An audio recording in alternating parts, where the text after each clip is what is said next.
De l'Évangile à vie d'amour, première partie. Conférence donnée par Sœur Jeanne d'Arc de Mers à Spiri Maria en l'année 2003. L'Évangile relate la plus belle vie d'amour qui fut jamais. Dieu est amour. Les sentiments, les paroles et les actes de détachement de l'homme-dieu portent tous le sceau de l'amour. En ce temps que nous vivons, où pourrions-nous trouver un miroir vivant, réaliste de cette vie, sinon dans celle de notre fondatrice, qui a compris dès son enfance le sens profond et exigeant de l'amour de Dieu et des âmes. Marie-Paul est âgée de 12 ans lorsqu'un matin, après une communion plus fervente, elle fait au Seigneur cette offrande qui l'engage à son insu dans une voie mystérieuse qui va la conduire de surprise en surprise jusqu'au Golgotha. Fais-moi souffrir tout ce que tu voudras, mon Jésus d'amour. Je veux t'aider à porter ta croix comme le Cyrénéen, et je veux t'aimer toujours plus. Accepte, ô mon amour, le peu que je suis. Fais ce que tu voudras de moi, pourvu qu'il y ait plus d'âme dans ton beau ciel. Je t'aime tant. Je veux être victime comme toi, si tu le veux. Marie-Paul, qui vient de s'engager sans restriction sur les traces du Rédempteur, dans un esprit de co-rédemption, afin qu'il y ait plus d'âme dans ton beau ciel, va connaître une vie pleine de contradictions. Au jour le jour, elle va vivre l'enseignement radical du Christ à travers les exigences quotidiennes et expérimenter des souffrances intimes bien particulières qui vont la configurer d'une manière exceptionnelle à son Dieu d'amour. Toutes les pages de vie d'amour chantent la note harmonieuse de l'Évangile, en faisant revivre l'enseignement du Seigneur dans toute sa fraîcheur et sa pureté. Rappelons quelques faits qui feront comprendre que l'amour se diffuse du cœur à la tête et du cœur aux membres. Jeune encore, Marie-Paul saisit toutes les occasions d'exercer la charité autour d'elle, et elle ne manque pas d'imagination. Un jour, en arrivant à l'école, elle apprend que les religieuses ont vu des voleurs la nuit précédente et qu'elle n'avait aucun moyen de communication téléphonique pour avertir les voisins. Après la classe, discrètement et de sa propre initiative, elle se rend chez le ministre Ouellet, président des commissaires, afin de plaider la cause des religieuses. Ce personnage distant, pas toujours facile d'accès, en impose à la jeune fille. Mais elle soutient si bien son plaidoyer en faveur des religieuses que le lendemain, celles-ci ont la surprise de recevoir un appareil téléphonique. Leur premier appel est pour remercier le président qui leur répond aussitôt « Remerciez la petite Marie-Paul et servez-vous de l'appareil. » Jésus a dit qu'il n'est pas de plus grand amour que de donner sa vie pour ses amis. Marie-Paul, encore adolescente, va jusque-là. Elle offre sa vie au Seigneur en échange de la guérison de son père, qui s'adonne à l'alcool. Le Seigneur semble agréer l'échange, car le lendemain, l'adolescente est saisie d'une maladie étrange qui la garde au lit, douleur cardiaque, fatigue extrême. Son confesseur, appelé à son chevet, apprend l'offrande héroïque de cette jeune fille de 15 ans.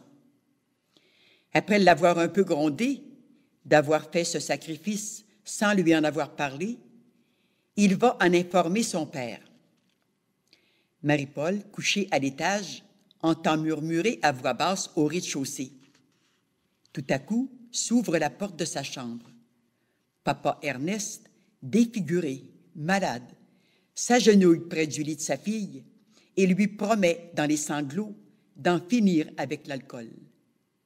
Dieu accepte avec bienveillance la promesse du papa avec la prière des siens, en échange de la vie qu'il redonne à sa fille. Par la suite, ce papa courageux et de bonne volonté triomphera de l'alcool pendant 7 ans et deviendra un apôtre de l'abstinence. Tout ce que vous avez fait au plus petit des miens, c'est à moi que vous l'avez fait. J'étais nu et vous m'avez vêtu. Déjà, à un âge précoce, Marie-Paul manifeste une forte propension à la charité, spécialement envers ceux qui souffrent. Une compagne de classe très pauvre, qui n'a même pas les sous-vêtements nécessaires, attire son attention et sa pitié. Marie-Paul, alors âgée de 15 ans, suggère une cotisation parmi les élèves sympathiques pour lui procurer une robe et des sous-vêtements. C'est la mère de Marie-Paul qui confectionne la robe, et la jeune fille reconnaissante se rend chez maman Laura pour la remercier. Marie-Paul, très heureuse, constate que se donner pour les autres nous apporte un baume indéfinissable.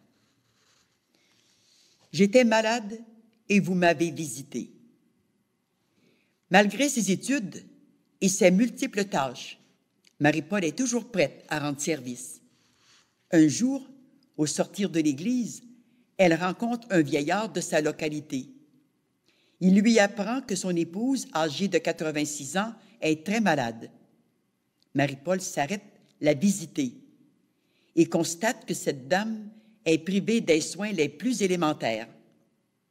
N'écoutant que son bon cœur, elle lui donne un bon bain de lit, la coiffe du mieux qu'elle peut avec les quelques mèches qui lui restent et lui prépare un souper léger qui contraste avec le lard salé que son mari lui fait manger.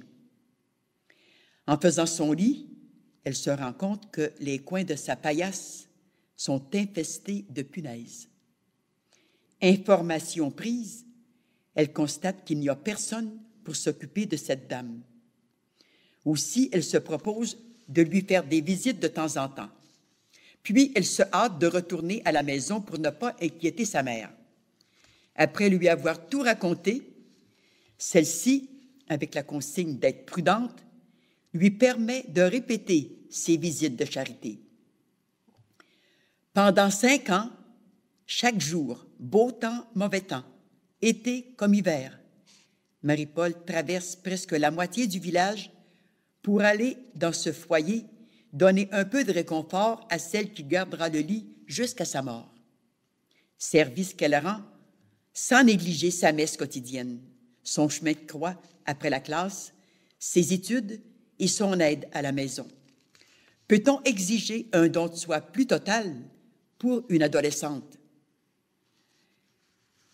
Jésus, qui a expérimenté les exigences insondables de l'amour total, prévient les âmes qui veulent le suivre dans cette voie austère.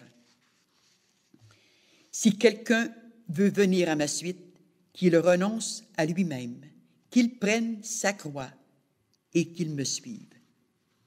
Les pages de vie d'amour sont comme un écho à cette exigence du divin maître. À peine âgée de 16 ans, Marie-Paul subit pendant 1 an des affronts décevants de la part d'un vicaire.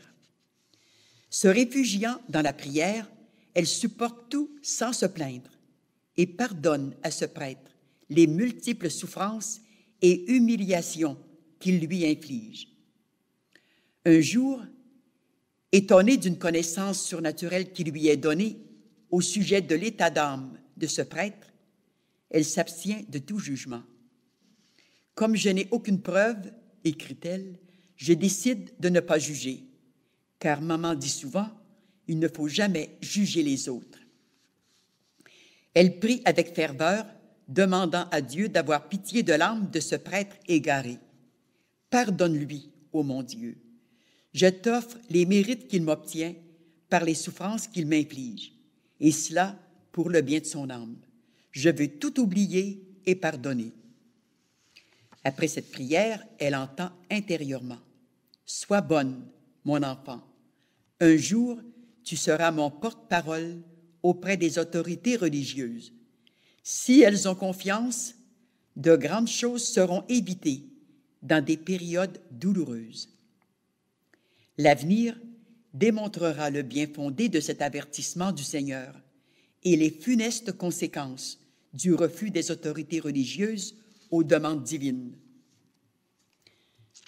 La vie conjugale engage Marie-Paul sur la voie de vives souffrances. Tout comme Jésus a dû supporter, par un effort inouï pendant 3 ans, le voisinage du traître Judas, homme charnel dans tous les sens du mot, qui lui inspirait une vive horreur et qui l'enlaçait comme une pieuvre. Marie-Paul a dû fournir pendant des années un effort héroïque pour supporter et surmonter les douleurs que provoquait la conduite d'un époux luxurieux et irresponsable. En 1957, c'est pour le bien de leurs 5 enfants que Marie-Paul a été obligée de se séparer de Georges, son mari, sur le conseil de plusieurs autorités. Par la suite, elle acceptera à 5 reprises de reprendre la vie commune afin de l'aider à se relever. En 1960, après un nouveau départ de Georges, elle connaît des moments d'agonie et son âme se tourne toujours plus vers son Jésus, à qui elle dit « Vois, je suis encore debout et plus heureuse que jamais. J'aime à en mourir. Frappe, mon amour, frappe pour le rachat des âmes. » Elle poursuit en vie d'amour. « De chaque coup, j'éprouve plus d'amour, plus de force, plus de foi. J'ai épousé la croix, et pour rien au monde, je ne veux reprendre ce don de mes 12 ans en faveur des âmes. » Le Seigneur a donné à la vie de Marie-Paul le plus beau titre qui soit pour son volume et qui témoigne de la puissance et de l'étendue de cet amour. « Ta vie sera écrite un jour », lui dit-il en 1957. Elle s'intitulera « Vie d'amour », titre qui lui rappellera souvent avec affection par la suite. Un simple exemple va illustrer cet amour inconditionnel. Le 22 décembre 1966, Georges, complètement désemparé, se présente chez elle après 2 ans d'absence. Il vient d'apprendre qu'il est atteint de tuberculose pulmonaire ou de cancer. Il attend les résultats définitifs dans quelques jours. Comme il ne sait où aller, Marie-Paul se fait un devoir de l'accueillir pendant la période des fêtes, en attendant son hospitalisation. Mais sa seule présence est un rappel douloureux du passé. C'est une mer de souffrance qui remonte dans ses souvenirs.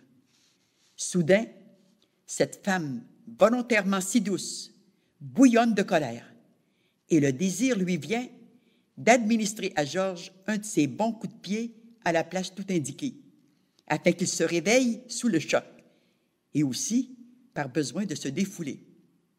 Mais elle se ressaisit bien vite. Elle raconte « J'en suis là de mes pensées non contrôlées, quand je constate que mes principes de charité, sans cesse vécus tout au long de ma vie, sont tout simplement écorchés.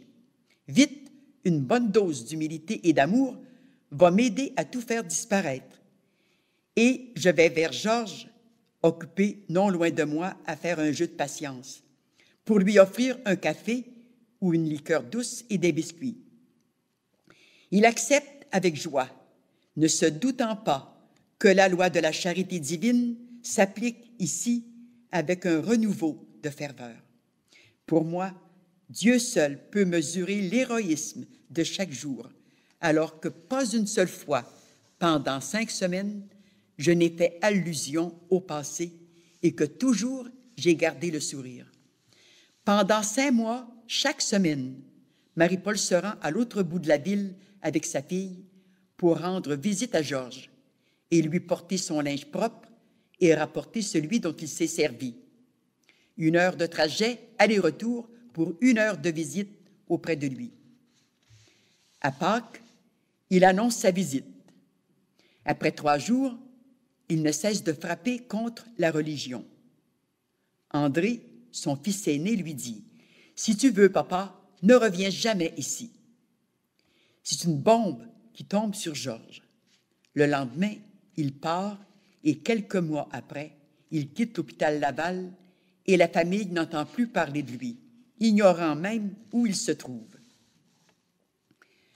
En 1968, une visite inattendue de Georges rappelle à Marie-Paul le tourbillon de souffrance qui a marqué sa vie auprès de lui. Mes plus nobles desseins étaient méconnus. Tous mes pardons amoureux ne connaissaient que détresse navrante.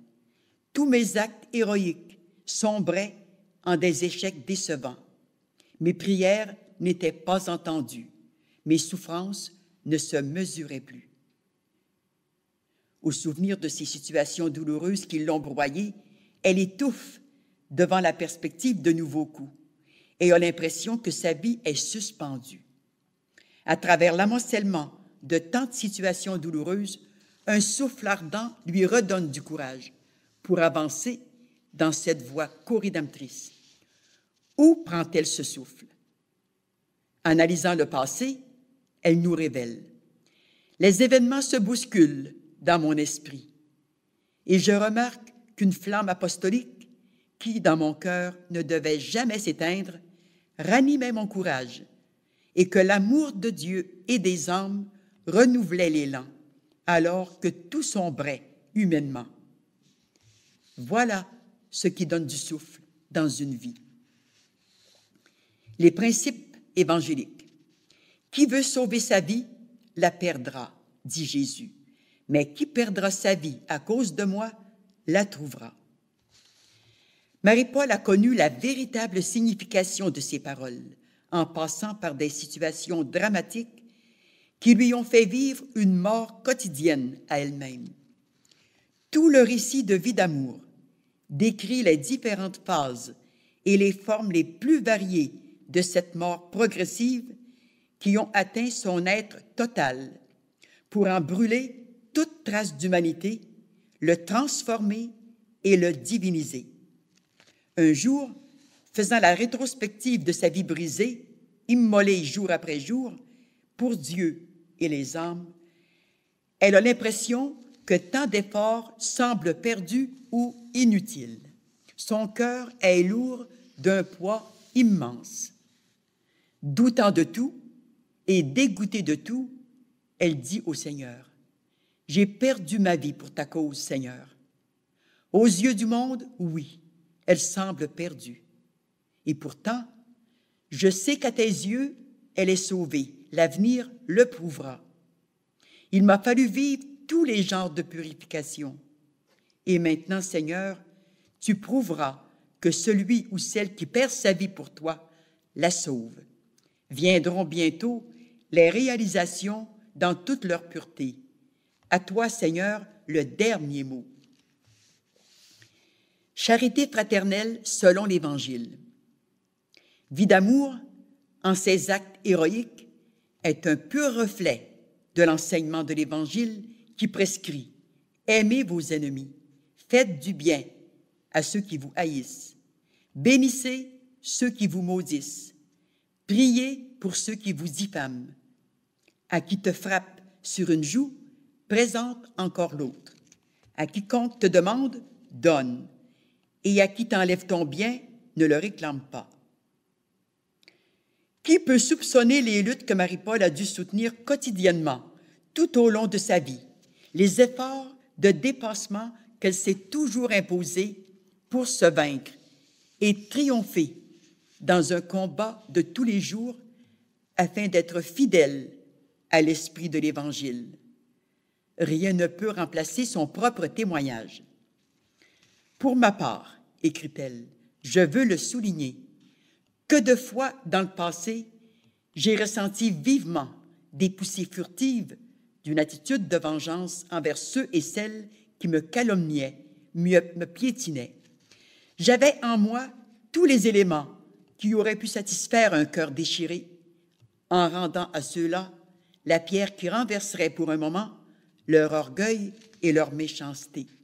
Mais je n'ai jamais consenti, ne serait-ce qu'un instant, à cette tentation de vengeance. Au contraire, pour mieux réprimer ces instincts pervers, ces poussées diaboliques, je me faisais un devoir de rendre le bien pour le mal, de sourire sous les affronts, et même d'aider discrètement ces personnes, recherchant en elles les qualités qui me feraient oublier l'action qui me blessait. Et je le faisais avec un amour volontaire, donnant au-delà même d'un geste de convenance. Car donner plus qu'il n'est exigé, c'est offrir à Dieu la fleur avec son parfum. De cette attitude d'amour et de générosité, quelle paix se dégageait et m'enveloppait. Quelle joie indicible pénétrait mon âme et me donnait des ailes. Devant celui qui est amour, devant mon Dieu et mon juge, je puis dire que je n'ai jamais consenti à nourrir des sentiments de haine contre personne, et je n'ai jamais voulu nuire à qui que ce soit, tant dans les actions que dans les paroles. Fin de la citation. La charité évangélique est comme une fleur. Elle donne son parfum même si on l'écrase. Chez Marie-Paul, cette vertu a été la caractéristique de toute sa vie. Ses paroles nous font comprendre les efforts héroïques de dépassement qu'elle s'est imposée à chaque instant pour vivre l'enseignement intégral de Jésus et conquérir l'harmonie de sa vie intérieure. En une autre page de Vie d'amour, elle précise « En ce qui concerne la charité, je n'ai jamais cherché à nuire à qui que ce soit. Je me suis donné totalement pour les autres. J'ai fait valoir la vérité quand c'était nécessaire. Une chose surtout me comble de joie, c'est que je n'ai jamais fait une faute d'omission. Même avec effort parfois, je n'ai jamais résisté aux inspirations de rendre le bien pour le mal, de pardonner les calomnies, de rendre service à ceux et celles qui me méprisaient, de sourire à ceux qui m'ont porté de durs coups, d'aimer surnaturellement quand on me persécutait.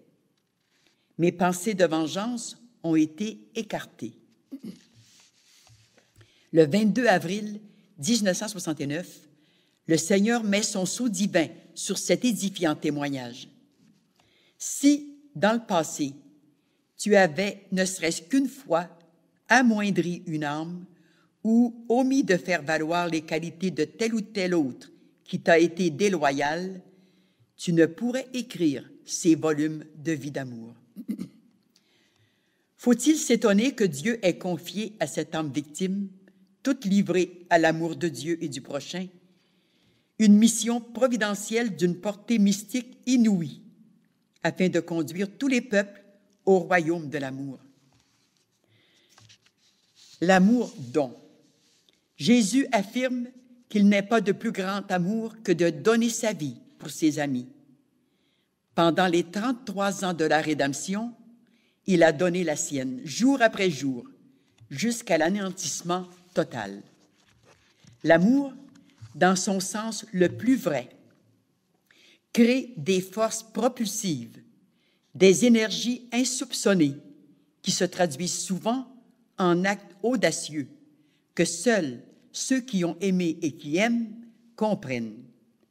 L'amour est essentiellement don. Toute la vie du Rédempteur a été un don absolu qui a atteint son apogée dans le don suprême de la croix. L'amour est don et douleur.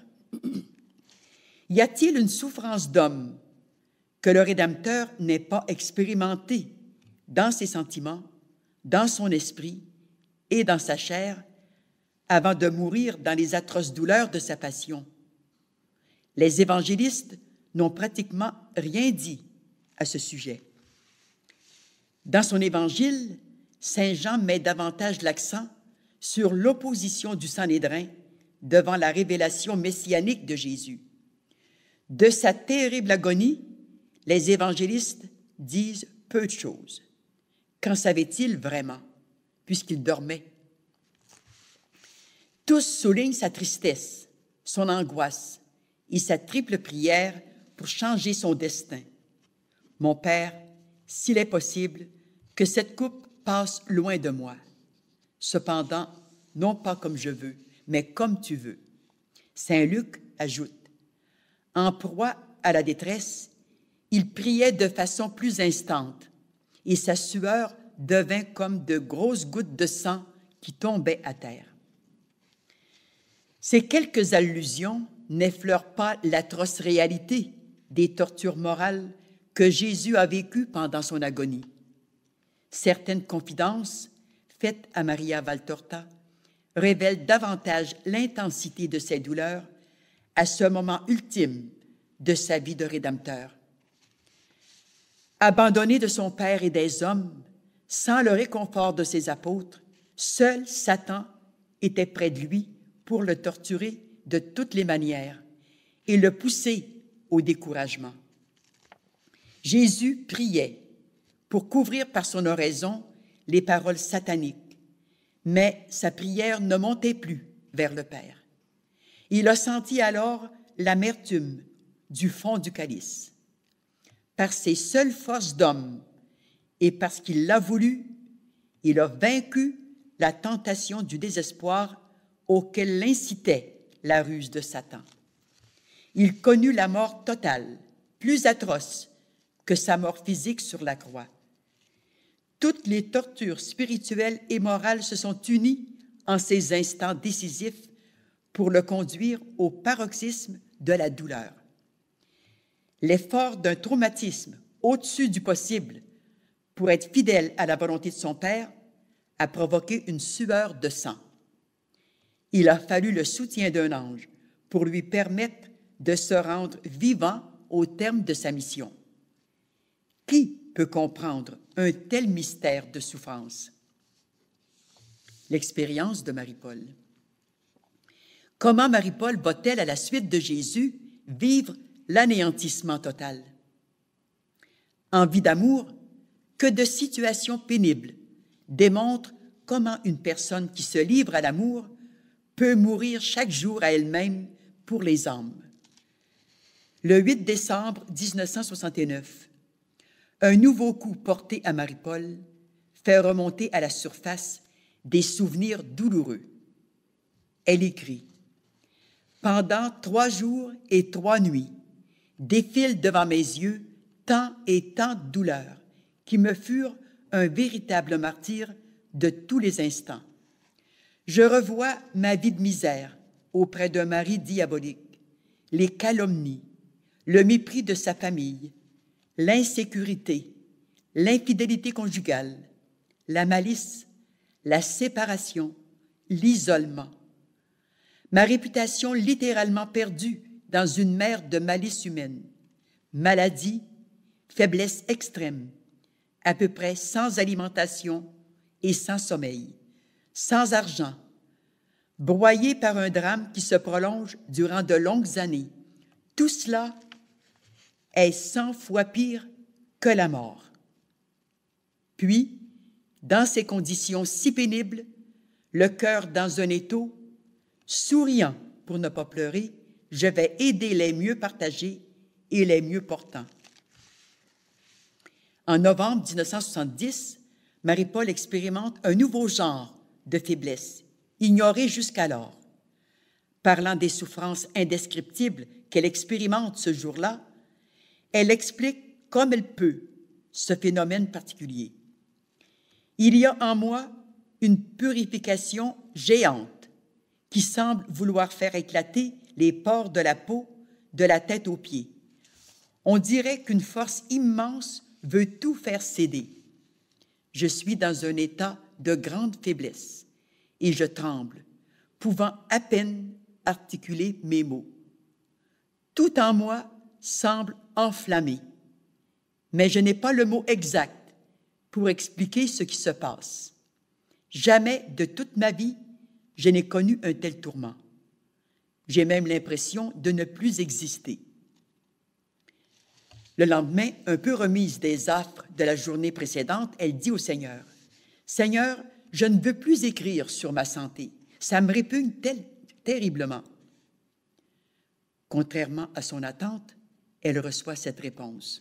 « il le faudra encore, car il faut que tous sachent ce qu'est l'anéantissement total. Dans ce contexte, nous allons puiser dans les connaissances mystiques de Marie-Paul d'autres aspects des souffrances du Rédempteur qui nous feront mieux comprendre l'intime configuration qui relie la douloureuse mission de notre fondatrice à celle du Rédempteur.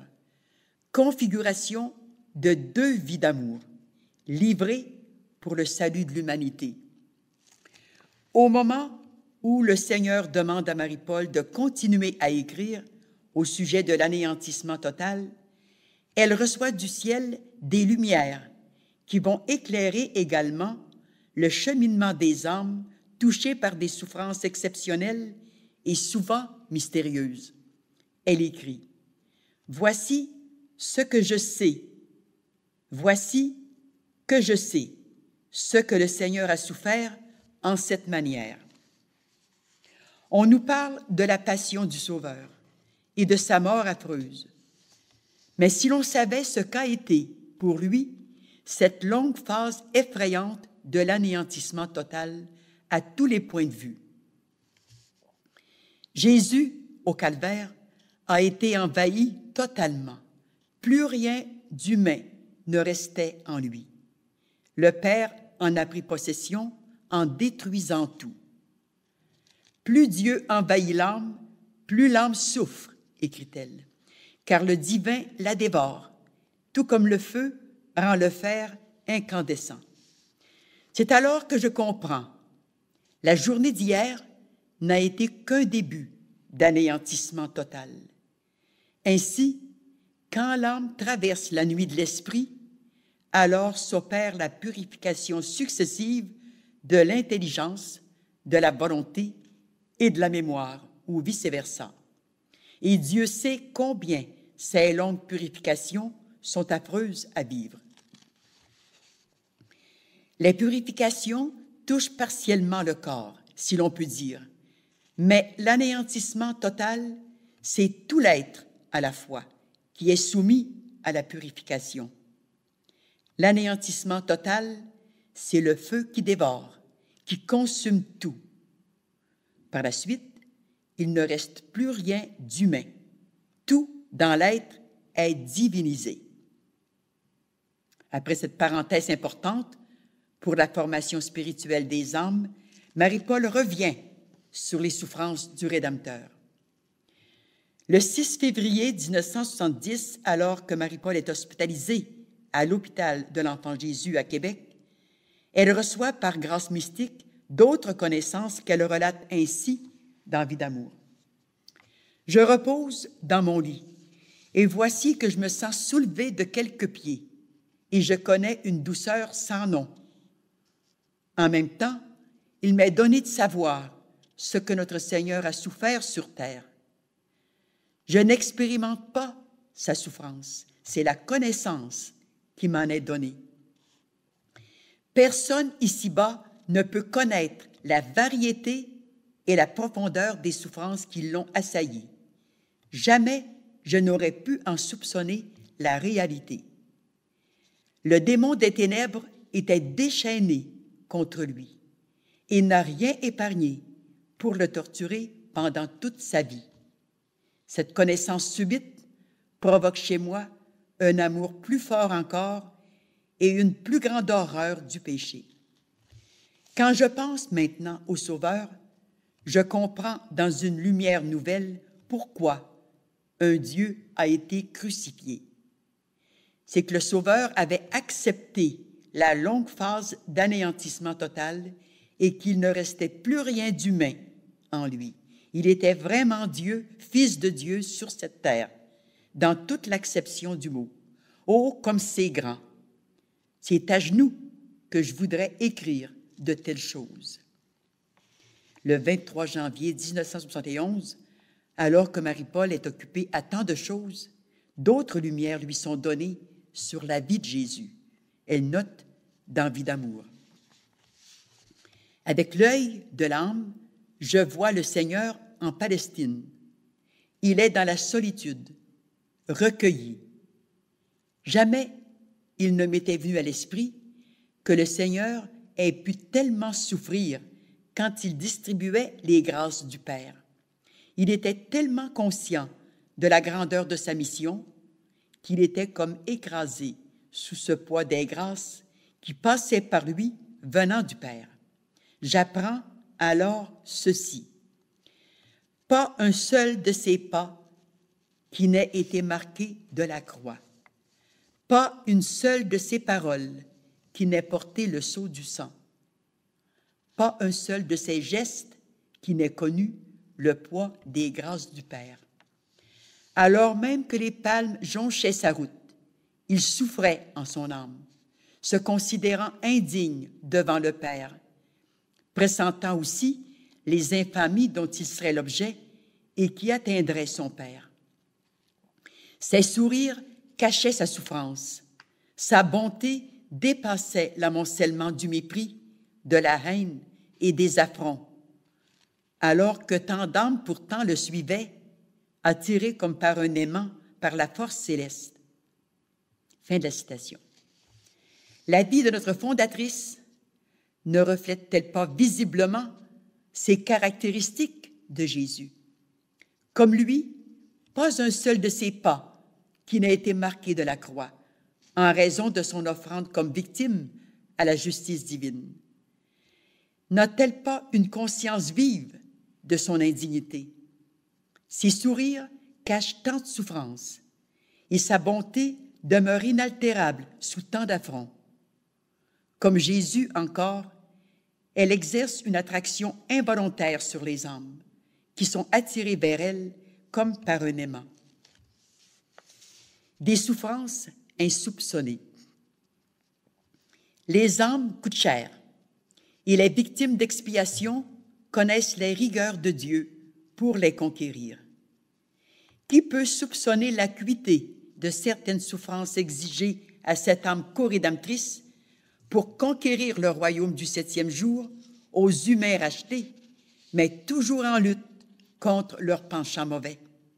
C'est le grand secret qu'elle garde dans son cœur. Personne au monde ne saura ce qu'a été ma vie, que j'ai à peine esquissé dans ces volumes, écrit-elle en Vie d'amour. Je n'ai rien écrit de mes grandes douleurs, affirme-t-elle. Toutefois, Marie-Paul soulève le voile sur la nature de certaines souffrances rattachées à sa mission co-rédemptrice. Dieu m'a tellement criblée, et maintenant, je me sens étrangère à tout ce qui est de la terre. Si je pense aux grâces qu'il me réserve et que j'ai entrevues, parce qu'il prépare le triomphe marial, c'est la souffrance. Et j'expérimente en mon cœur tellement de douleur. Tout n'est que douleur quand j'entends ce cœur qui a tant aimé les âmes.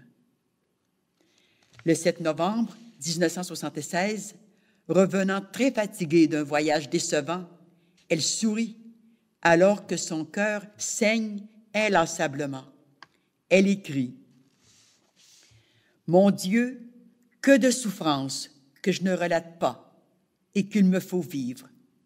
Chaque soir, j'ai l'impression que mon cœur laisse tomber ses dernières gouttes de sang. Et le matin, je m'éveille pour constater que mon cœur baigne dans le sang. » Ce phénomène mystique ne nous rappelle-t-il pas le coup de lance qui a fait jaillir les dernières gouttes du sang rédempteur? Combien d'autres pages de Vie d'amour peuvent encore nous donner une idée du calvaire que, depuis son offrande, notre maman, à la suite du Rédempteur, gravit quotidiennement avec l'Immaculée? Qu'en est-il de ses souffrances physiques?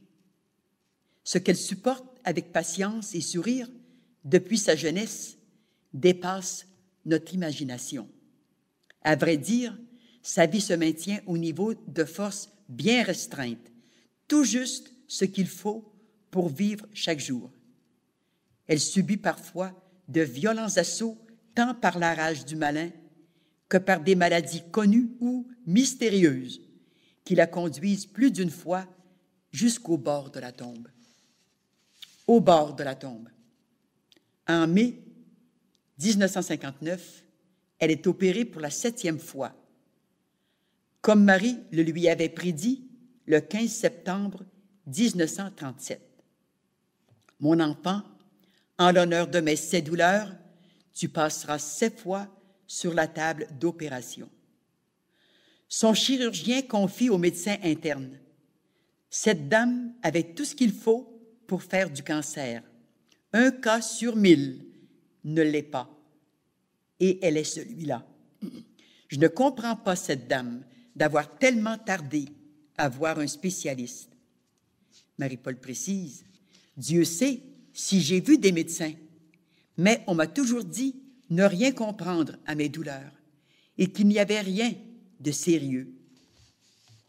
Le diable a déposé en moi tout ce qu'il fallait pour vivre plus de 1000 morts, croyant toujours se débarrasser de moi. Je n'exagère pas.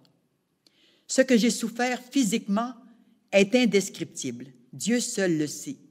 Et je souriais en rendant service aux autres pour ne pas crier de douleur. Souffrance atroce qui me torturait nuit et jour et jamais diagnostiquée par le médecin. Que de fois le Seigneur lui répète, « Tu seras soumise à de nombreux examens, de multiples examens qui dérouteront les médecins. » À Noël 1969, elle se sent vraiment malade. « Depuis 5 mois, écrit-elle, j'ai consulté 2 spécialistes. Aucune amélioration. Et cette nuit, après la fatigue du réveillon, voici qu'une crise étrange se renouvelle. Je me sens mourir, mon cœur vacille. Au dîner de Noël, la même chose se reproduit. Encore une fois, je crois mourir. Je sens bien que mon cas est grave. Mais que faire, puisqu'on ne décèle jamais rien d'important? On me conseille de consulter un cardiologue. Le 20 janvier 1970, Marie-Paul est foudroyée par une nouvelle crise qui l'oblige à se rendre rapidement à la clinique d'urgence de l'hôpital de l'Enfant Jésus. Médecins et spécialistes sont appelés en toute hâte et constatent la gravité de son cas, une pancréatite aiguë. Vos examens faits hier étaient tous très bons et ils ne valent plus rien aujourd'hui. Vous devez rester à l'hôpital sous observation, dit le cardiologue. Marie-Paul se pose la question. Comment expliquer que mes examens soient bons quand je suis si malade et depuis si longtemps? Au cours de la nuit, Marie-Paul entend. Tu vois le jour de ton entrée à l'hôpital, mais ta sortie en sera loin.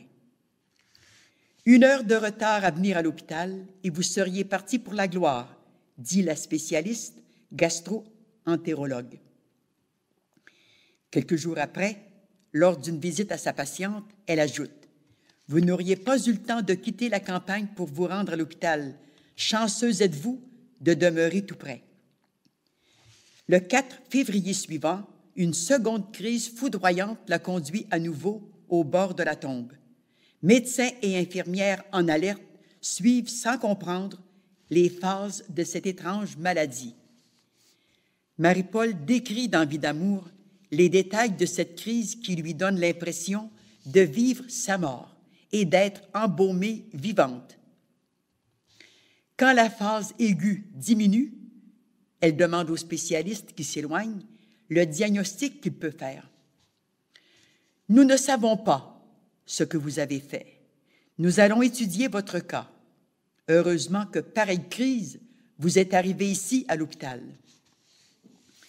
Le 17 février, après 1 mois d'hospitalisation, Marie-Paul peut rentrer chez elle, mais avec la consigne sévère d'un repos complet. Elle n'a que des éloges à adresser aux spécialistes et infirmières de l'hôpital. Au cours de ce long mois de souffrance, Marie-Paul constate que toutes les indications reçues au cours de sa maladie se sont réalisées. Sur un autre plan, nous savons que Marie-Paul est assistée de l'ange Saint-Michel depuis plusieurs années et qui lui a même infligé des douleurs physiques d'un ordre particulier, en compensation des désobéissances de celui qui devait jouer un rôle exceptionnel dans l'œuvre.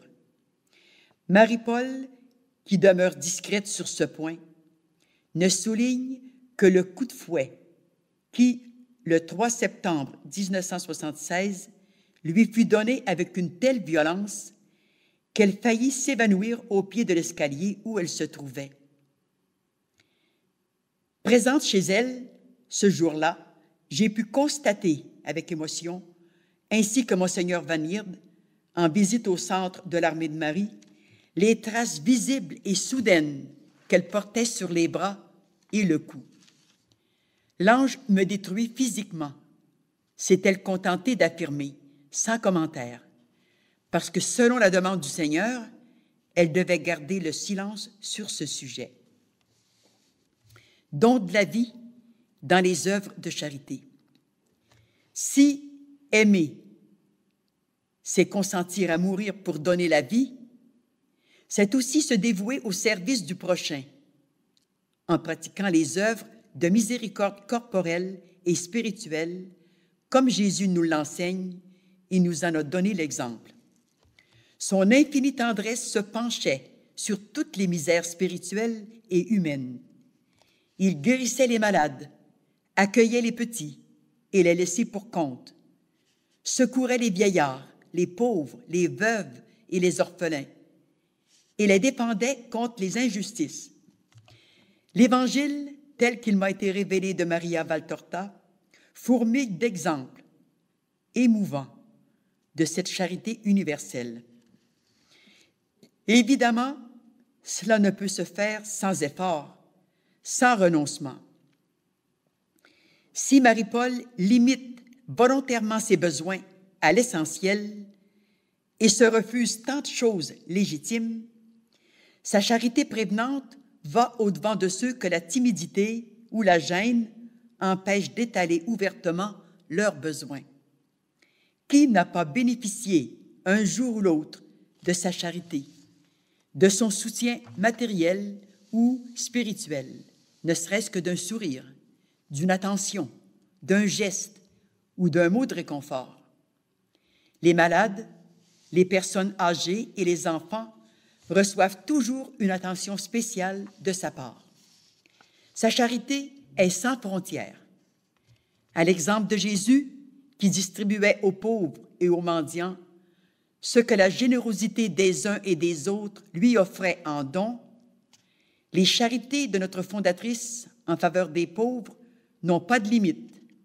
Elle ne cesse de secourir de toute manière ceux qui se trouvent momentanément dans la nécessité et réclament son aide, leur offrant selon les besoins gîtes, lingerie, vêtements et ressources pécuniaires. Sa charité rejoint aussi les lépreux, les œuvres d'Église en différents diocèses, les œuvres humanitaires dans les cas de détresse, et d'une manière toute spéciale, le Saint-Père lui-même. « Donnez et l'on vous donnera », dit Jésus. Dieu bénit ses largesses, car ce qu'elle donne d'une main, elle le reçoit de l'autre et parfois beaucoup plus.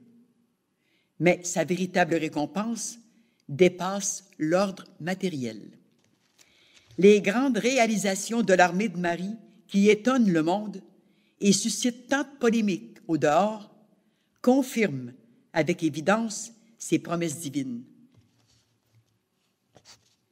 Comment Marie-Paul aurait-elle pu conduire l'Armée de Marie à un tel développement sans l'aide du ciel, elle qui ne demande jamais un sou? Dieu, qui bénit ses multiples charités, sait inspirer chez d'autres des générosités de toutes sortes, réalisant cette autre promesse.